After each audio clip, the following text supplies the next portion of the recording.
Monsieur le Président, Madame la Ministre, Monsieur le Président de la Commission, Mesdames et Messieurs les rapporteurs, mes chers collègues, le marathon législatif de la proposition de loi visant à démocratiser le sport arrive à son terme. Le sport nous apprend et m'a appris dans mon parcours personnel qu'il est en permanence une leçon de vie, une expérience universelle. Il nous rend humbles et permet de nous donner la force de franchir la ligne d'arrivée envers et contre tout, y compris dans des moments aussi graves. Et je voudrais avoir une pensée au peuple ukrainien en cet instant. En octobre dernier, lors d'un déplacement en Seine-Saint-Denis, le président de la République fixait l'objectif de mettre le sport au cœur de la nation pour ce qu'il nous apporte, pour nous permettre d'être une nation plus forte dans la perspective des Jeux Olympiques, mais aussi après et avec un enjeu d'héritage.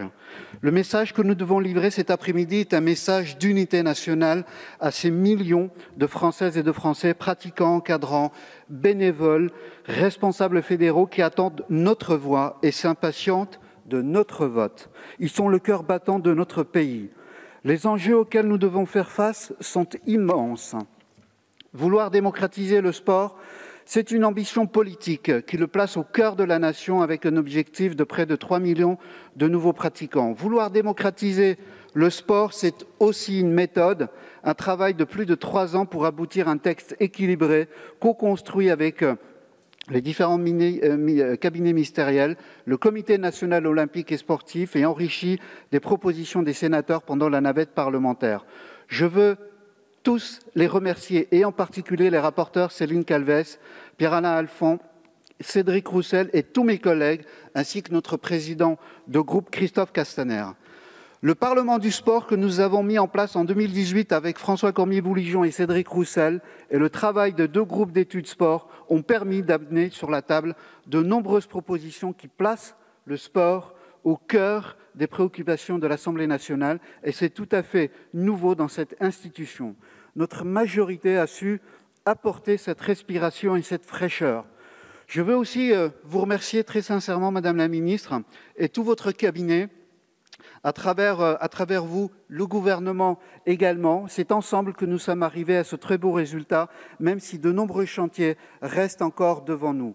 Vouloir démocratiser le sport, ce sont enfin des actes et de très belles avancées. Sur le titre 1, avec le sport santé étendu et davantage reconnu, l'accès aux équipements sportifs scolaires pour les associations, le renforcement dans la lutte contre toutes les formes de discrimination, une offre d'activités physiques et sportives parmi les missions d'intérêt général des établissements médico-sociaux.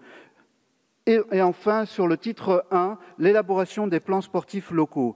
Sur le titre 2, sur la parité, on ne peut pas être moins disant, c'est un marqueur de notre mandat. Le cumul des mandats ou la votation des présidents de fédération par les clubs, ce sont des enjeux démocratiques indispensables. Sur le titre 3, la possibilité pour les ligues professionnelles de constituer une société commerciale pour la commercialisation et la gestion d'exploitation de visuels avec une cession limitée à 20%. Aux Républicains, je dis également, on ne vous laissera jamais voler cette victoire à ces millions de bénévoles, encadrants ou responsables fédéraux. À la radicalité effrénée, préférons toujours la lumineuse nuance, à l'excès de confiance, le trop-plein d'humilité. Faisons des valeurs du sport un art de vivre à la française. Le sport est un vecteur d'émancipation. L'esprit et les valeurs de l'olympisme qui seront à l'honneur dans 2 ans et demi doivent rentrer dans chaque foyer, quelle que soit sa condition, son origine, sa couleur de peau ou sa confession. Le sport est l'endroit des rencontres, de la saine compétition, de l'altérité. Il est tout sauf un bunker. L'objectif inavoué de ces oppositions stériles à notre texte est aussi d'éviter qu'on parle de notre bilan sport pendant ce mandat, et il est bon. Je veux parler de la labellisation des 436 maisons sport santé, c'est notre majorité. La réforme de la gouvernance du sport français avec l'ANS et de sa déclinaison territoriale, c'est notre majorité. Le plus important plan d'investissement dans les équipements depuis au moins 30 ans, dans le cadre de France Relance et du plan des 5000 équipements, c'est encore notre majorité. Le passeport de 100 millions d'euros que nous avons reconduit pour 2022, c'est encore nous. Ça peut vous gêner, c'est pourtant une réalité. Clémenceau disait « il faut savoir ce que l'on veut. Quand on le sait, il faut avoir le courage de le dire. Quand on le dit, il faut avoir le courage de le faire. » Mes chers collègues, c'est aujourd'hui et ici que se prépare cet héritage en votant massivement cette proposition de loi. Je vous remercie. Merci.